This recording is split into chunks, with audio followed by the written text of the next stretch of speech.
The coaching videos are from Coach XiaoHan, translated and explained by PingSunday. This video explains why many players fail to loop backspin balls. They don't lower their center of gravity enough.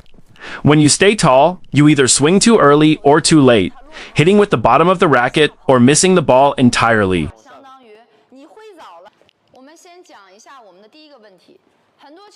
When they are executing a topspin, it's okay. Not this one. It's okay, Haich.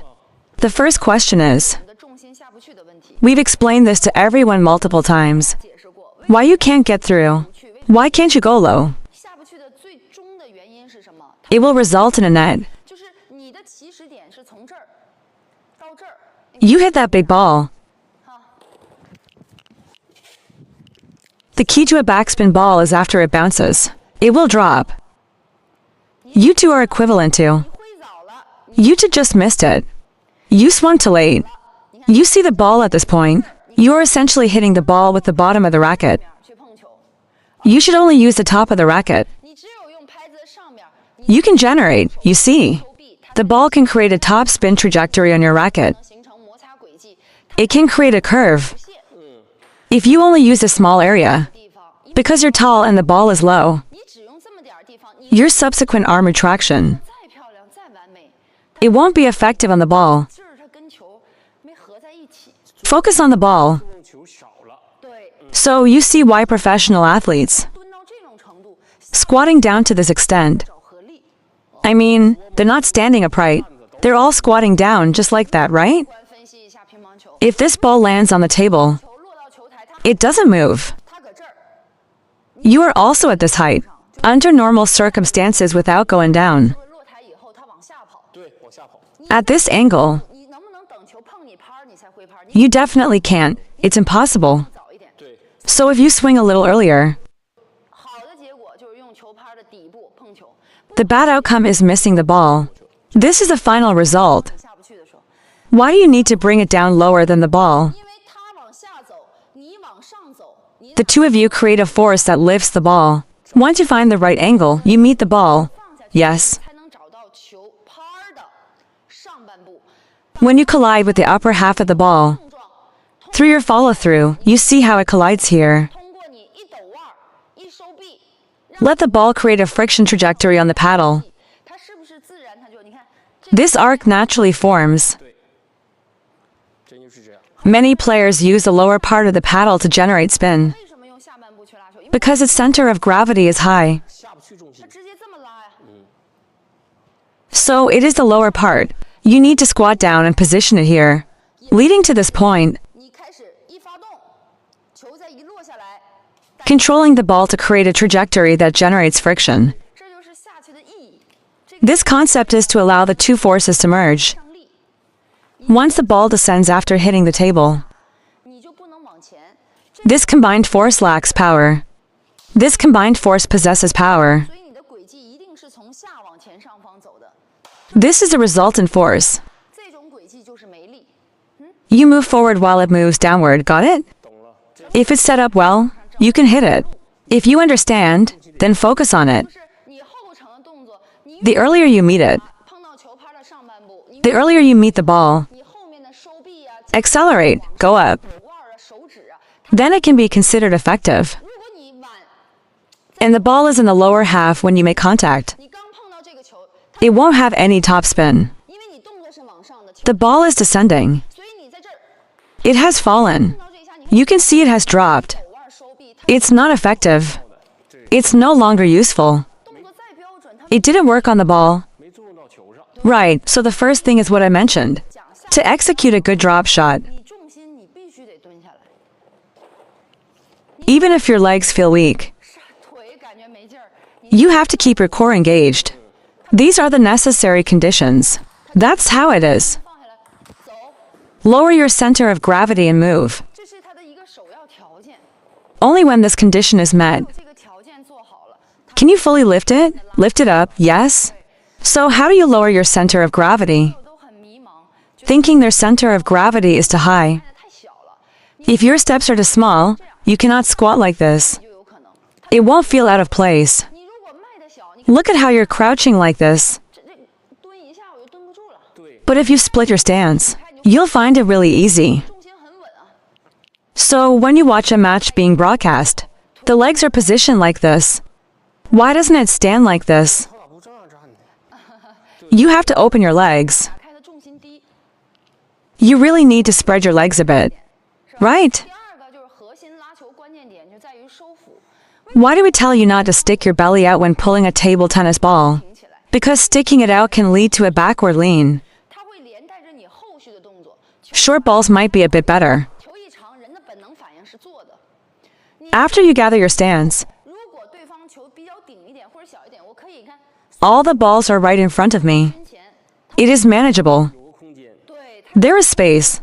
So when you pull the ball back, you must tighten your abdomen. It shouldn't be protruding. It should be tightened and pushed forward. Once it's tightened and pushed forward, do not let your belly stick out, yes? The power from your waist and abdomen should feel like it's being pulled in. If you don't execute this well, it is. The preparation before hitting the ball has already determined the outcome of the shot. It has already started to make mistakes. The previous part is wrong, yes. Please pay attention to the upper left corner, yes. All right. Friends who have followed, please give me a thumbs up. Thank you all for your support. Those who like table tennis and skills. The live stream will be at 12 p.m. So let's focus on the first one. Is it enough? Not enough? It needs to be pressed down. Second, it is pressed. Many people wonder why they can't use their strength. Little coach, you say my body. Why can't I use it? It relates to your body and your legs. It's like a spring. You have to feel the spring tension just right. You give it a little push. That's how it goes. Only then will it have the spring's reactive force. Actually, this right side. Let's take a look.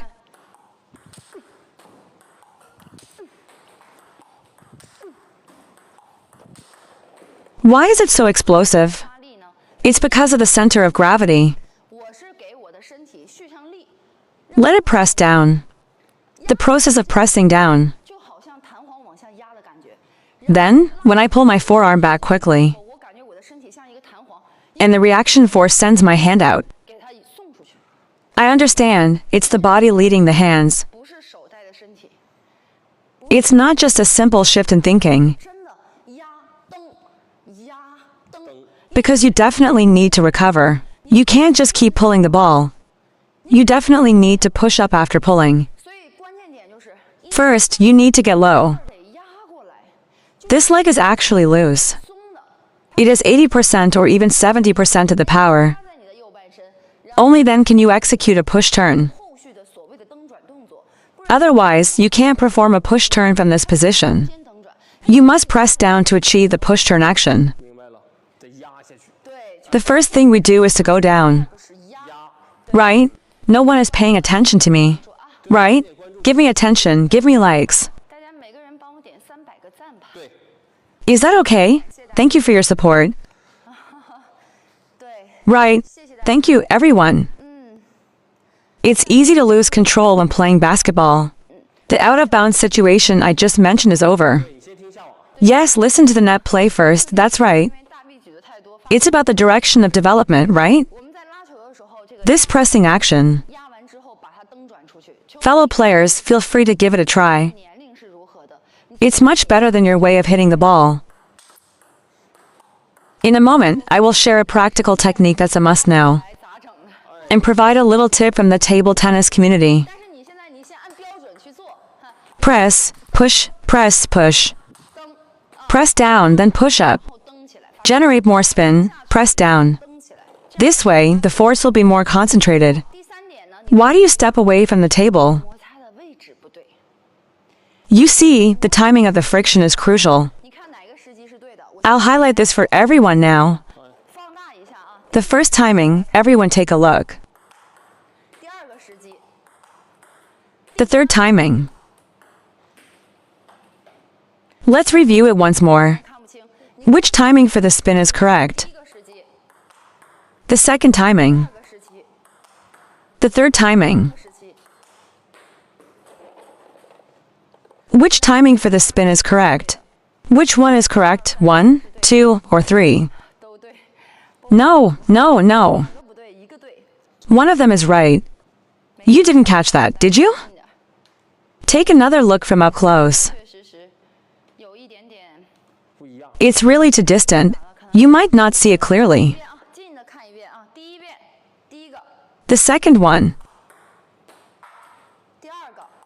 can be seen clearly. Good. The second one. The third one. The third one wasn't done just now. Let's take a good look at which of these three is more accurate. Right. The third one. Yes. We want to say yes. So these three timing points. Where does it fall short in friction timing? First, let me explain to everyone. After they strike the ball, they twist their wrist. And that's the end of the friction. The flick of the forehand, a snap. First, turn your wrist. For example, first relax, then it becomes steady. It's lifted. The third method is to relax. Then when he makes contact with the ball, you see. When the ball makes contact, this contact with the ball is to give everyone a description. Stay relaxed, stay relaxed. Finger strength. Wrist strength. Forearm strength. Use your legs to generate power. He should focus on this moment. Right after the ball comes. Focus on the moment of contact. Only then can it be considered effective friction. If you try to create friction, just hitting it out won't work, right? So the timing of a spin is, you have to look for, I can't add spin here. I need to stay relaxed here. Or here I'm about to hit the ball, accelerate.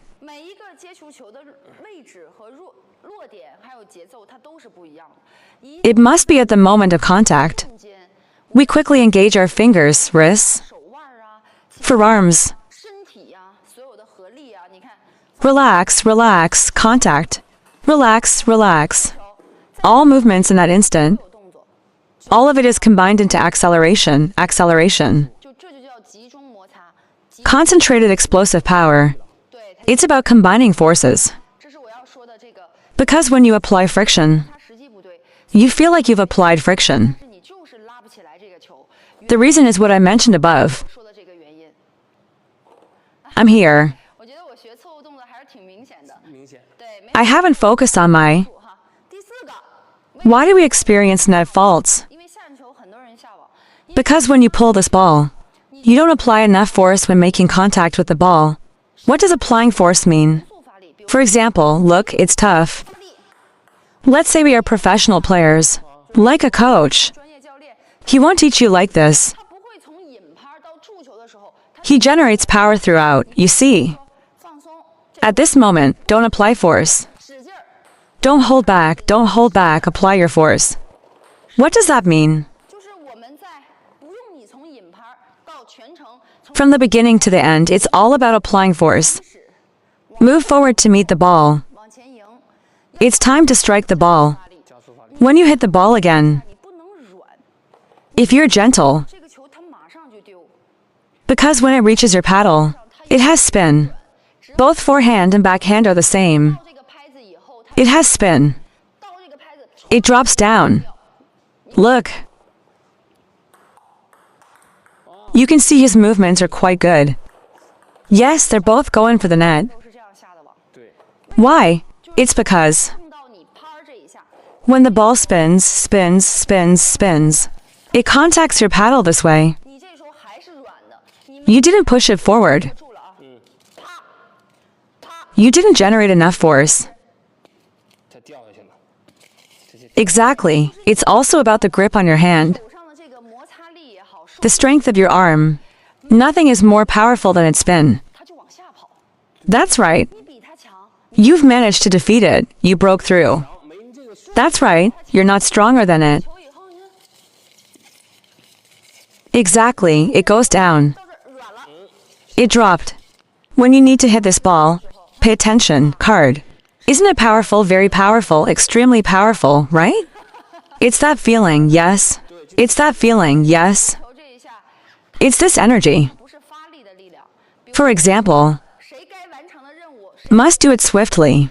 For example, at the moment of contact with the ball, see, then your forearm. Pull back quickly, move a bit first. Do you think it is still useful? No. Your arm needs to pull back quickly. Does it need to create a curve? Look. Is it just about lifting it up? Now it has power. It's about the moment when the ball meets the paddle, at the moment of contact. You lack concentration. Focus on the spin. Focus on pulling your arms in. Focus on rotating your waist. No. You're just too slow. The ball hits here, before you can execute any follow-up actions. It gives you that moment, just a very brief opportunity. Seize this opportunity at the same time. If you need to drive your hips, drive your hips. If you need to pull your arm in, pull your arm in. You align this point. Then you miss the spin. Yes, it didn't align. Yes, it's actually when the ball hits this part of your paddle. That's why it goes into the net. It's just that you didn't align this point. Got it. So in this area, it feels a bit loose. At this point, even if you simplify a few elements, look at me. The goal, this shot, it also lacks body movement. As long as you grasp this core shot, this ball can at least reach the table, and the speed will be a bit faster. Is that when we are executing the stroke?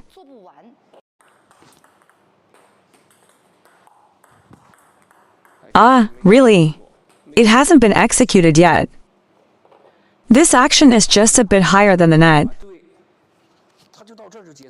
It really can't be lifted. The arc hasn't finished yet. Just when you're about to create the arc, it's just after we've finished pulling. Your elbow.